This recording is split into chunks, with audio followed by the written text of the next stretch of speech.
सुंदरवन जंगल में टुनटुनी चिड़िया अपनी माँ टूनी चिड़िया के साथ रहती थी। टुनटुनी चिड़िया को बचपन से ही सिलाई करने का बहुत शौक था। जब भी उसे समय मिलता वो अपनी माँ की सिलाई मशीन निकाल कर उस पे सिलाई करने लगती। माँ ये देखो ना, मैंने कितनी अच्छी फ्रॉक सिली है। अरे वाह बिटिया, तूने तो बहुत अच्छी सिलाई की है। लेकिन बेटा तू अपनी पढ़ाई पर भी ध्यान दे। मैं तुझे एक बड़ी अफसर बनाना चाहती हूँ। तेरी परीक्षा होने वाली है और तू सिलाई करने में लगी रहती है। माँ मुझे सिलाई करना अच्छा लगता है। मैं पढ़ाई के साथ साथ सिलाई करना भी सीखूंगी। मैं कुछ नहीं जानती, आप मेरा दाखिला किसी सिलाई सेंटर में करवा दो। ठीक है टुनटुनी, जब तेरा इतना ही मन है तो मैं तेरा दाखिला किसी सिलाई सेंटर में करा देती हूँ। अगले दिन टूनी चिड़िया टुनटुनी का दाखिला एक सिलाई सेंटर में करवा देती है। अब टुनटुनी पढ़ाई के साथ साथ सिलाई भी मन लगाकर सीखने लगती है। कुछ ही दिनों में टुनटुनी की स्कूल की पढ़ाई हो जाती है। एक दिन टूनी की सहेली बबली कबूतरी उसके घर आती है। अरे टूनी, ओ टूनी कहाँ है, जल्दी आ। तब टुनटुनी चिड़िया कहती है, आंटी वो माँ घर पर नहीं है, पड़ोस में गई हैं। आप बैठिए, मैं उन्हें अभी बुला कर लाती हूँ। तुम टुनटुनी हो ना? कितनी बड़ी हो गई है। जब मैंने तुझे देखा था उस समय तू बहुत छोटी थी। पहचाना मुझे? मैं तेरी बबली आंटी हूँ। टुनटुनी तू जाकर अपनी माँ को बुला ला। टुनटुनी चिड़िया पड़ोस में अपनी माँ को बुलाने के लिए चली जाती है। थोड़ी देर बाद टुनटुनी चिड़िया अपनी माँ को लेकर घर आती है। अरे बबली कबूतरी तू कब आई? टुनटुनी तू जाकर चाय बना ला। फिर टूनी चिड़िया बबली कबूतरी से बातें करने लगती है। बबली कबूतरी टूनी से कहती है, टूनी तेरी बेटी बहुत प्यारी है। मैं इसे अपने घर की बहू बनाना चाहती हूँ। मेरा बेटा बंटी एक वकील है और उसके लिए मुझे तेरी बेटी जैसी ही एक संस्कारी बहू चाहिए थी। तेरी बेटी मुझे बहुत पसंद है। तुझे इस रिश्ते से कोई एतराज तो नहीं है ना? नहीं नहीं बबली कबूतरी, ये तुम कैसी बातें कर रही हो? मुझे इस रिश्ते से कोई एतराज नहीं है। मैं लाख कोशिश करके भी इतना अच्छा रिश्ता ढूंढ नहीं पाती। जल्दी टुनटुनी चिड़िया और बंटी कबूतर की शादी हो जाती है। शादी के कुछ ही दिन में टुनटुनी चिड़िया एक बच्चे की माँ बन जाती है। ससुराल में सभी लोग उससे खुश थे। एक दिन बंटी कबूतर टुनटुनी चिड़िया से कहता है, टुनटुनी आज ऑफिस में कुछ ज्यादा ही काम है। मैं रात को देर से घर लौटूंगा, तो मेरा इंतजार मत करना। इतना कहकर बंटी कबूतर वहाँ से चला जाता है। लेकिन थोड़ी देर बाद कालू कौआ तेजी से उड़ता हुआ उसके घर आता है। गजब हो गया टुनटुनी बहन। जब बंटी कबूतर अपने ऑफिस जा रहा था तब एक बाज ने उस पर हमला कर दिया, जिसमें उसकी मौत हो गई। इतना सुनते ही टुनटुनी चिड़िया रोने लगती है।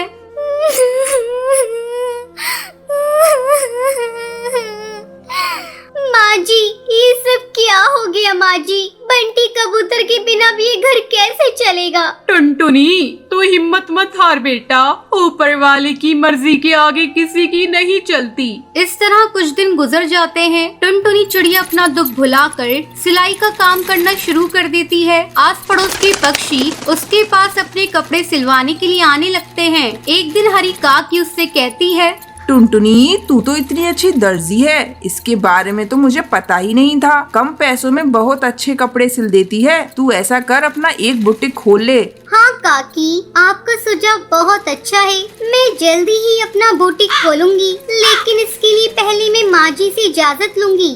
हरी काकी के जाने के बाद टुनटुनी चिड़िया अपनी सास से बुटीक खोलने की इजाजत मांगती है। माँ जी क्यों ना मैं अपना एक बुटीक खोल लूं, इससे अच्छी कमाई हो जाएगी। ठीक है टुनटुनी, तुझे जो अच्छा लगे वो कर। तू अपने बुटीक का अच्छे से काम कर, मैं तेरे बच्चे को संभाल लूंगी। जल्द ही टुनटुनी चिड़िया अपना बुटीक खोल लेती है। अब उसकी कमाई पहले से दुगनी हो गई थी। इस तरह टुनटुनी चिड़िया खुशी खुशी अपनी जिंदगी बिताने लगती है। टुनटुनी नाम की धोबन अपने पति बंटी के साथ धोबी घाट पर काम किया करती थी। टुनटुनी और बंटी की जिंदगी में खुशियों की कोई कमी नहीं थी। उनके पास जितना अनाज होता था वो उसमें गुजारा कर लेते थे। एक दिन बंटी अपनी पत्नी टुनटुनी को कहता है, टुनटुनी जब से तुम मेरी जिंदगी में आई हो मुझे ऐसा लगता है मेरे सारे दुख और दर्द कहीं चले गए हैं। हाँ जी, ये तो आपका बड़प्पन है। मैं तो आपसे शादी करके बहुत सुखी हूँ। बस मेरी जिंदगी में एक ही कमी लगती है, काश वो भी हो जाए। इतना ही कहकर टुनटुनी चुप हो जाती है। टुनटुनी मुझे पता है तुम किस बारे में बात कर रही हो, लेकिन नसीब के आगे किसका चला है। भगवान जो चाहता है वही होता है।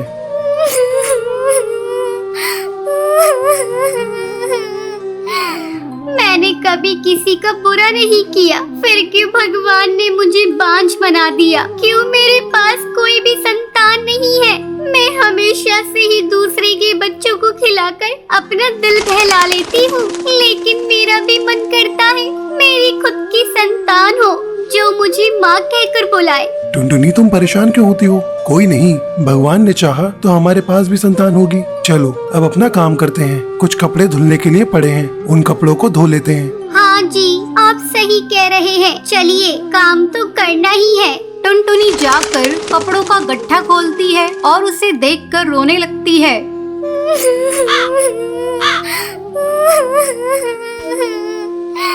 क्या हुआ टुनटुनी, तुम रो क्यों रही हो? अजी इधर आइए, ये देखो कितने सुंदर सुंदर बच्चों के कपड़े हैं। वो बच्चा कितना सुंदर होगा जो इनको पहनता होगा। मेरे घर में भी अगर कोई बच्चा होता तो मैं भी उसको ऐसे ही सुंदर सुंदर कपड़े पहनाती। उन कपड़ों को देख टुनटुनी की आंख के आंसू मानो रुकने का नाम ही नहीं ले रहे थे। टुनटुनी, तुम अपना दिल छोटा मत करो। भगवान जो भी करता है अच्छे के लिए करता है। अब जो उसने सोचा है वही होगा। चलो कपड़े धोते हैं। फिर वो दोनों कपड़े धोकर सुखा देते हैं और शाम को घर आ जाते हैं। फिर अगली सुबह दोनों घाट पर जाते हैं, जहाँ उन्हें बच्चे की रोने की आवाज आती है। बंटी, ये आवाज कहाँ से आ रही है? मुझे लगता है उधर जो कपड़े पड़े हैं उनमें से आ रही है। चलो वहाँ पर चलकर देखते हैं। टुनटुनी बंटी वहाँ पर जाते हैं। फिर जहाँ से उन्हें बच्चे की रोने की आवाज आ रही थी, वहाँ कपड़ों का एक गट्ठा रखा था। फिर टुनटुनी थोड़े कपड़े हटाकर देखती है। अजी ये देखिए, इन कपड़ों में तो कोई बच्चा लिपटा हुआ पड़ा है। टुनटुनी बच्चे को देखती है। वो एक बहुत ही प्यारी चिड़िया थी। अजी ये कितनी सुंदर चिड़िया है। कौन इतनी प्यारी चिड़िया को यहाँ पर छोड़ गया है? पता नहीं कैसे कैसे पक्षी है। कोई बच्चे को तरसता है तो कोई बच्चे को छोड़कर चला जाता है। खैर जो भी हो, अब से ये बच्ची हमारी है। हो सकता है भगवान ने तुम्हारी सुन ली हो और ये बच्चा तुम्हें दे दिया हो। फिर बंटी जैसे ही बच्चे के नीचे पड़े कपड़ों को उठाता है तो वो देखता है उसके नीचे बहुत सारे पैसे पड़े थे। अजी ये इतने सारे पैसे इस बच्ची के साथ कौन छोड़ गया? शायद जिसने इस बच्ची को छोड़ा है उसने ही इसकी परवरिश के लिए पैसे छोड़े हैं। पर कोई ऐसा क्यों करेगा?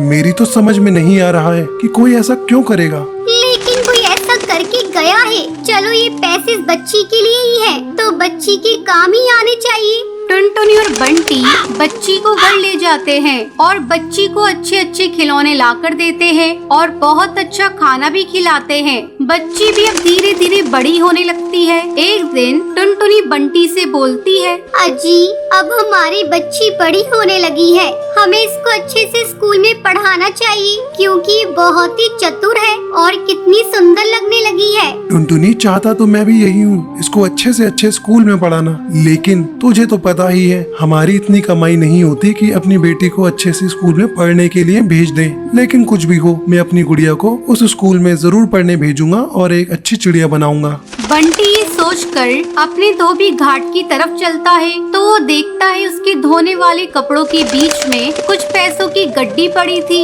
फिर वो सोचता है, आखिर ये सब कौन कर रहा है? इसका मतलब कोई तो जानता है कि उसकी बच्ची हमारे पास है और वो उसके बदले हमें पैसे देकर चला जाता है। फिर बंटी पैसे उठा लेता है और बच्ची को अच्छे से स्कूल में पढ़ने भेज देता है। एक दिन बंटी टुनटुनी से कहता है, टुनटुनी, पता नहीं जब भी हम पैसों की बातें करते हैं या उसकी जरूरत होती है तो कोई हमारे कपड़ों में पैसे छोड़कर चला जाता है। लेकिन ये सब कर कौन रहा है? हमको उसका पता लगाना पड़ेगा। अजी आप सही बोल रहे हैं, इसके लिए हमें कुछ न कुछ तो करना ही पड़ेगा। मैं एक प्लान बताती हूँ। फिर टुनटुनी बंटी को कुछ समझाती है। अगले दिन बंटी कबूतर धोबी घाट पर रोने लगता है। आसपास के पंछी उससे पूछते हैं, अरे क्या हुआ बंटी, रो क्यों रहे हो? क्या बताऊं भाई, मेरी बेटी ने आज कुछ खिलौनों की मांग करी है और मेरे पास बिल्कुल भी पैसे नहीं है। मैं नहीं चाहता कि मेरी बेटी का दिल दुखे, इसलिए मैं उसे खिलौने दिलाना चाहता हूँ, लेकिन मेरे पास पैसे नहीं है। अरे कोई बात नहीं बंटी, तू तेरे पास थोड़ा बहुत पैसा है,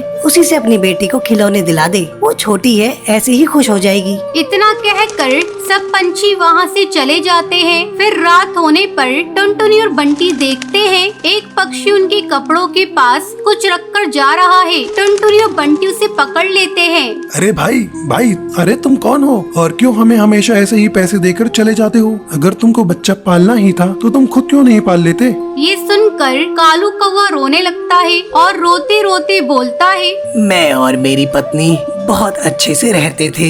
मैं उसको बहुत प्यार करता था, लेकिन ये बात मेरे घर वालों को अच्छी नहीं लगती थी, तो उन्होंने हमें घर से निकाल दिया। जैसे ही मेरी बेटी का जन्म हुआ तो उसकी माँ इस दुनिया को छोड़कर चली गई। कुछ दिन तो मैंने अपनी बच्ची की परवरिश की, लेकिन ये मुझसे नहीं हो पा रहा था। ये आपकी बच्ची है, फिर आपने अपनी बच्ची को हमें क्यों दिया? मैंने एक दिन यहाँ टुनटुनी बच्ची के लिए तड़पते हुए रोते हुए देखा। फिर मैंने सोचा कि आपको संतान की जरूरत है, इसलिए चुपके से बच्ची को यहाँ छोड़ गया। और जैसा मैंने सोचा था बिल्कुल वैसा ही हुआ। मैं जरूरत पड़ने पर पैसे देकर जाता हूँ, जिससे मेरी बच्ची की परवरिश में कोई कमी ना आए। मैं आप लोगों से हाथ जोड़कर बोलता हूँ कि मेरी बच्ची को कभी भी ये मत बताना कि मैं उसका पिता हूँ, वरना वो मुझसे नफरत करने लगेगी।